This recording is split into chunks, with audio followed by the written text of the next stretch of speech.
This'll be the last video of us at the woods for a minute. I'll be getting back to sawmilling. I'll have a bunch of nice red oak and black oak to saw through. We are going to start out with me cutting down a decent-sized red oak.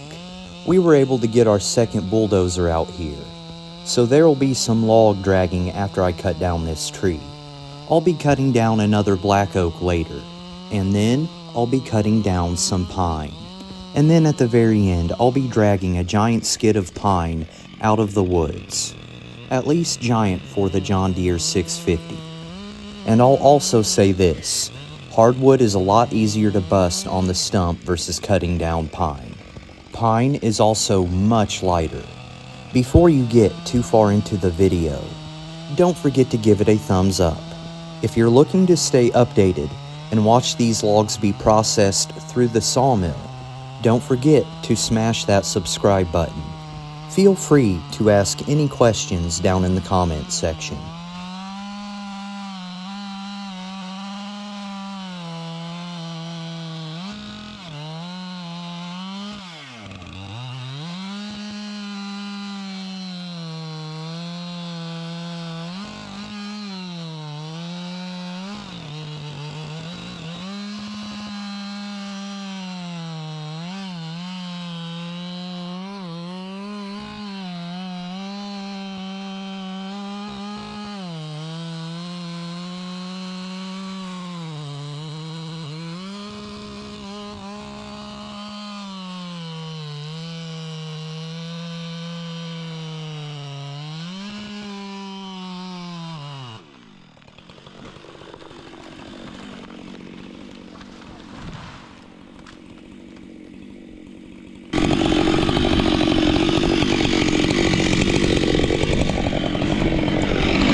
One big white oak log was harder to drag up that hill than all this pine. And yeah, I'm going to have Mr. Chitwood replace one of those rollers. That'll be all for today's video. Thank you for watching.